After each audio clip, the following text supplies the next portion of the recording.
Good evening. Welcome to the Advances in Early Identification and Management of Alzheimer's Disease. I am Marwan Sabah. I'm a professor of neurology at the Barrow Neurological Institute. I'm very honored and privileged to have host a great panel tonight. Included is Dr. Scott Turner, who's professor of neurology at Georgetown University and director of the Memory Disorders Program. Dr. Sandra Black, the Brill Chair of Neurology in the Department of Medicine at Sunnybrook in the University of Toronto and Executive Director of the Toronto Dementia Research Alliance. And finally, I am honored to include Dr. Jeffrey Cummings, Professor of Medicine in Neurology and the Camille and Larry Ruvo Chair for Brain Health at the Cleveland Clinic Lerner School of Medicine and the Cleveland Clinical Ruvo Center for Brain Health in Las Vegas, Nevada. So I'm going to start out with tools and strategies for early diagnosis. To be very clear, Alzheimer's is getting more common. As you know, the category of dementia includes all of the dementias, including frontotemporal dementias, Lewy body, vascular, normal pressure hydrocephalus, hypothyroidism, and so on and so forth. But the prevalence of Alzheimer's disease is getting higher and higher, and now it represents up to 60% of people after age 85, depending on which ethnic group it is, and it is disproportionately affecting people with minorities. So I'm going to kind of walk through kind of where we're at in terms of understanding the disease. I will talk a little bit, Dr. Black will talk a little bit about the biology of it, but I really want to kind of rethink about how we're looking at Alzheimer's disease. And this actually starts with the 2011 consideration. We used to think of Alzheimer's disease to be just the dementia phase, which is the right-hand side of this slide. And in fact, now we know that the entirety of the disease starts in the pre-symptomatic phase up to 25 years before the onset of forgetfulness, according to the Diane data. And so all of it is Alzheimer's disease, and now we'd have the pre-symptomatic or pre-clinical phase, the mild cognitive impairment due to Alzheimer's disease, or the dementia due to Alzheimer's disease. In fact, we are now suggesting in the specificity of it, you will say dementia due to Alzheimer's disease and not just say Alzheimer's disease, because all of it is Alzheimer's disease. And the other thing that's changed about 5 years ago is that we recast the criteria for mild cognitive impairment. And this is the Albert criteria that Marilyn Albert put together looking at and simply put, a subjective complaint corroborated with an informant, objectively measured without functional impairment, would be the shortest and simplest way to talk about what mild cognitive impairment is. But we would also want to make sure that there are no other contributory conditions. I will say to you, generally speaking, although these are not hard and fast, we would see people who are minimally impaired cognitively with a high mini-mental, subjective complaints. We would look at the Global Deterioration Scale, that's the GDS, not the Geriatric Depression Scale for people who are thinking that. The Clinical Dementia Rating Scale is 0.5, although in clinical practice you may not use a CDR, and you would look for other causes. The conversion rate depends on the ApoE status, and I will say to you that when first Ron Peterson cast this description in 1999, then recasted in 2001. I will say to you, if you actually read this article in an obscure journal called Journal of Internal Medicine, I thought that was the best description he ever wrote of the construct of mild cognitive impairment. And I would direct you to the slide to say, on the left-hand side, being amnestic, we know that if you will progress, 99% of the time, the amnestic forms of mild cognitive impairment progress to full-blown Alzheimer-type dementia. And the right-hand side of the slide actually progresses to Alzheimer's disease less than 50%, Alzheimer dementia, less than 50% of the time. In fact, the right-hand side, you look for things like medications, depression, sleep apnea, other progressive conditions, stroke, and so on and so forth. So when I see the non-amnestic forms, I'm casting the net really, really wide. When I'm looking at the amnestic forms, I know for the most part that is code in my world for prodromal Alzheimer dementia. And I actually ask my neuropsychologist very specifically to drill down on amnestic or non-amnestic forms. The other questions that may be asked in the practice is, can we predict who's going to get worse? And if you talk to the average practitioner, they'll shrug their heads and look at you kind of with a foggy look, saying, I have no idea, when medical science suggests the opposite. We actually do know.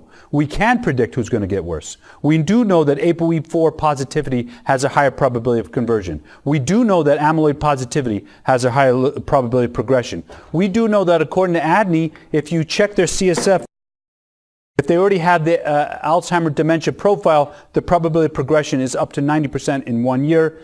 And of course, if you look at their percent volume on their hippocampus with volumetry, we know that very low hippocampal volumes would increase risk as well as poor scores. So the answer to the question is, can we predict? The answer is yes. But here's where I think the field is kind of stuck. And again, some of this is the recommendation, some of it's opinion.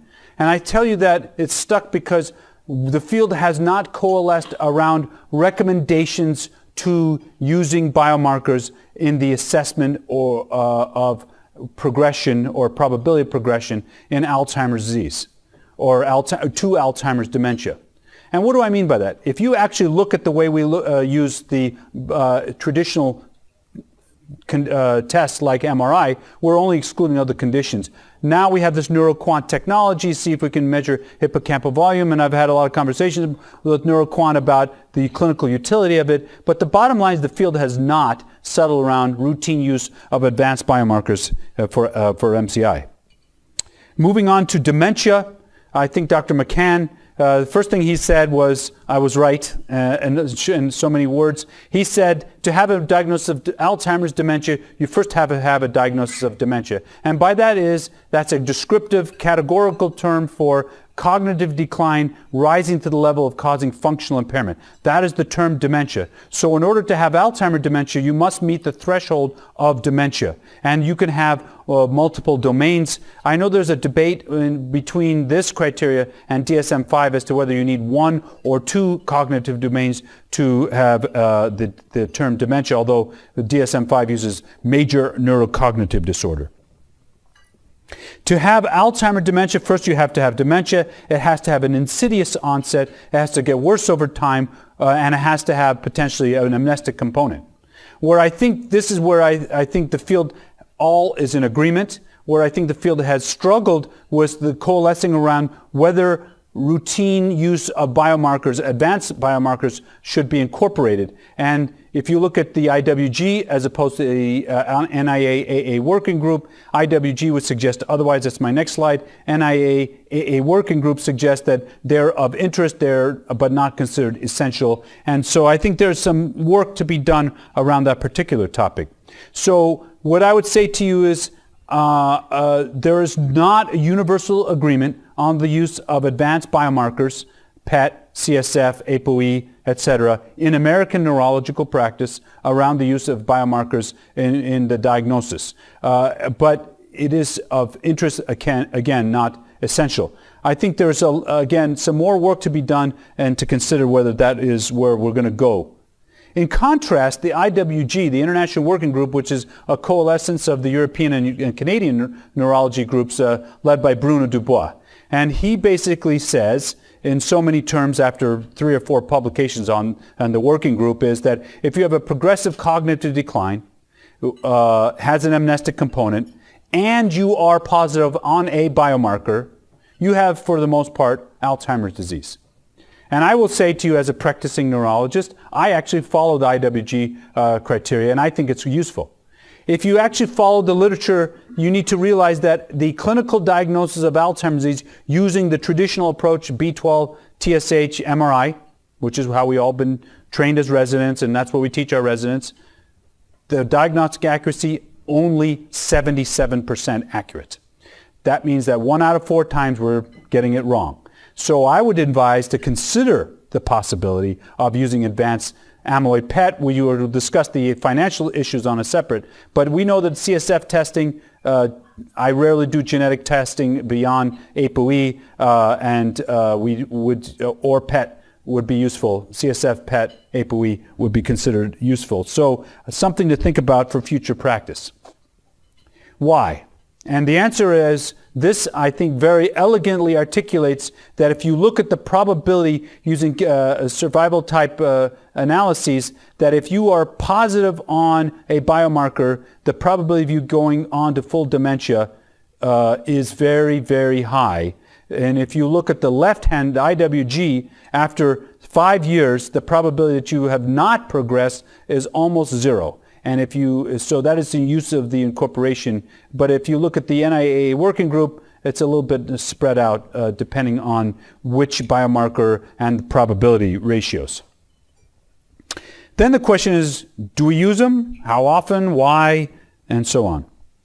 You need to know that biomarkers are available. They have reasonably good specificity and sensitivity. The variability on whether they're reimbursed and that we can have discussed. But amyloid imaging, if you look at the label for amyloid imaging, it says a negative scan excludes the possibility of Alzheimer's disease. And I already told you 1 out of 4 are negative. So we do think that amyloid imaging, at least on the label with the negative, has a good negative predictive value.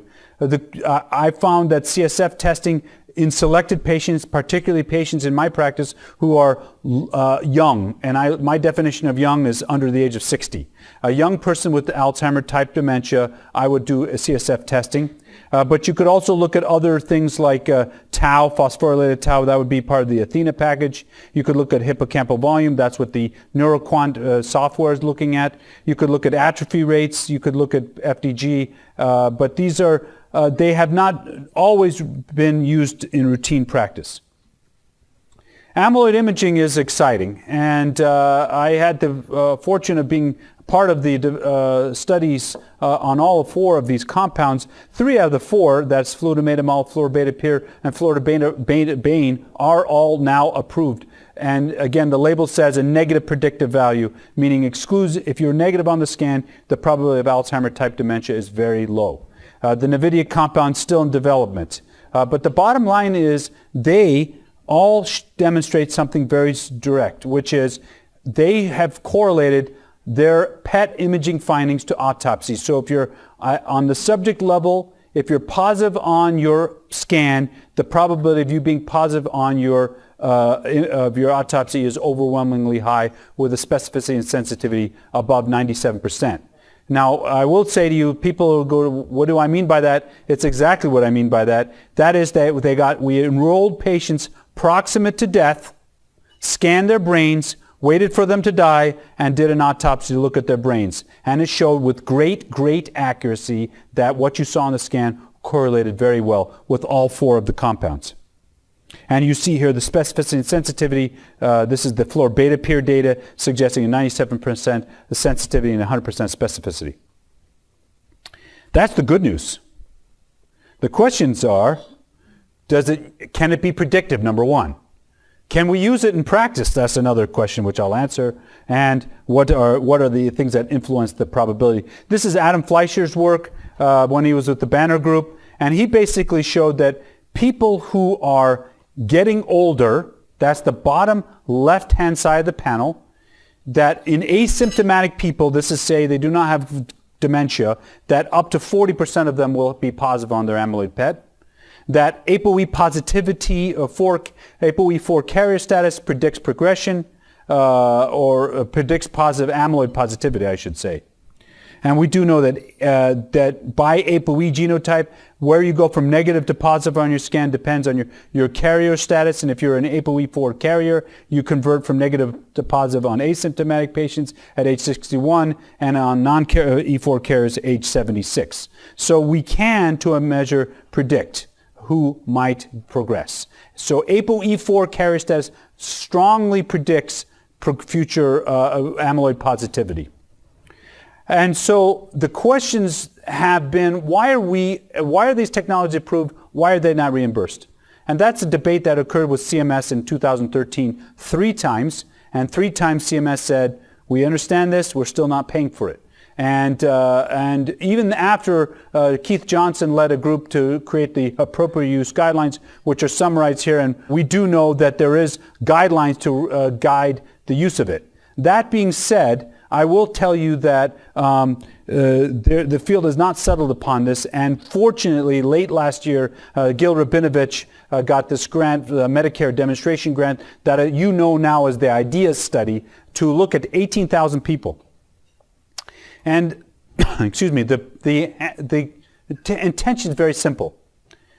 Does having an amyloid PET influence my decision-making, my outcome, my treatment recommendations, my diagnosis, and the patient outcome in total?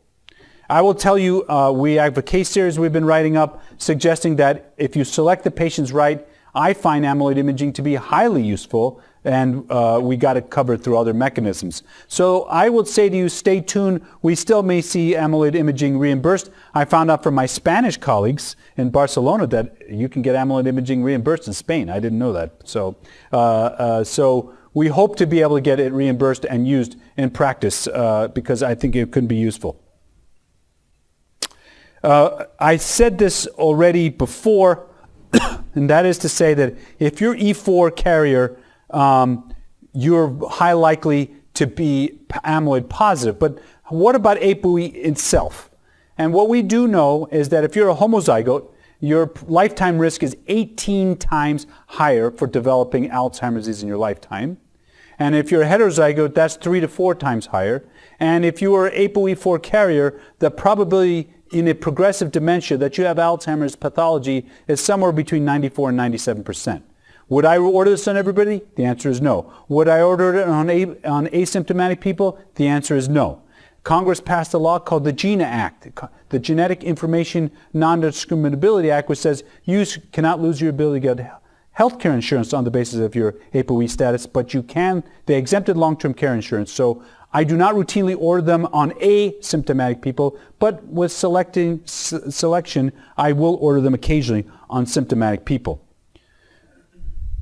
We also, and I said this before, again, ApoE4 positively strongly predicts amyloid positivity, or ApoE4 carrier status strongly predicts amyloid positivity, to the point where up to 90% of people who are ApoE4 positive will be positive on their PET scan, and about 60% of non-carriers will be positive on their PET scan.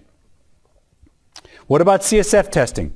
I know that in Sweden is basically welcome to Sweden. Here's your spinal tap, and they're pretty good and pretty progressive about that. And what we do know is that the amyloid, you can look at the A beta 42, which is absolutely below 200. It doesn't matter what the tau is. It is absolute for Alzheimer's. But if it's below 500, you should be looking at elevations in tau and phosphorylated tau and something called an ATI, amyloid tau index. And I actually order a Athena test for CSF testing in the young people.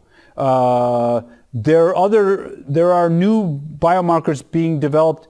It is more invasive but less expensive. So amyloid PET's around $3,500 to $4,000 US.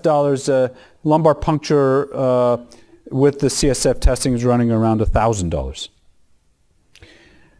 I think that we have to be realistic on what we can do with the structural imaging. We do think that structural imaging historically has been used as an exclusionary test. That is to say that you use it to exclude hydrocephalus tumor, mass, stroke, etc. It is relatively cheap nowadays. It does not have good specificity and sensitivity, distinguishing one dimension from the other, and its ability to detect conclusively Alzheimer's dementia is low. There has been a real interest in MRI volumetry, and we do know that the rate of progression in volumetric changes is much higher in Alzheimer's disease than in not. So the rule of thumb is 0.5 to 1% is a normal aging, 3 to 4 to 5% or more is a accelerated form of aging through serial MRI. So that we do think that volumetry could be useful, and that's what the NeuroQuant was trying to do as a referential atlas. But we do think that there's some evidence that you could use this as a measure of prediction of change. PET, I will say to you, has relatively good specificity and sensitivity. It is expensive. We're talking about FDG PET, and it has a lot of variability by radiologist specificity, a little bit off. And you'd see, if I'm suspecting frontotemporal dementia, I would order amyloid. I would not order amyloid PET, I'd order FDG PET, and you see the pics on the upper right-hand side. Amyloid would have parietotemporal hypometabolism. Multi-infarct dementia would have a distributed findings. So again, this suggests that you can use it to differentiate one type of dementia from another. I am kind of running out of time, so I'm going to go through the last few features. Can you do aggregate risk scoring for a risk of Alzheimer's dementia? And Kivipelto's work, going back to 2006, now and published in the Lancet, and then Brain's work suggested you could create an aggregate risk score to look at the probability that Alzheimer's could be contributing, and this is now being looked at with more frequency. I think that it could add value to the clinical diagnosis. I think when I talk to primary care physicians, I know that everybody knows how to do a mini mental statics exam or mini mental state exam. I think we agree that we can do MMSCs. The question is what questions to ask of the patients and caregivers. Jim Galvin's AD8 is one of them. My AQ is one of them. The IQ code is one of them. So what I'm saying is that we have structured semi-quantitative measures to quantify how much dementia or impairment is going on, and that adds structure to the interview. And then, of course, you would want to do some kind of objective assessment. And so to kind of wrap this up is that the structured history, you want to have 88 IQ code AQ. You want to do a bedside screening measure. You want to do aggregate risk scoring. If they fall in MCI, you want to do neuropsych testing to determine amnestic versus non-amnestic. If they're dementia, you would think about IWG as a possibility and use advanced diagnostics. And with that, I will let Dr. Turner go.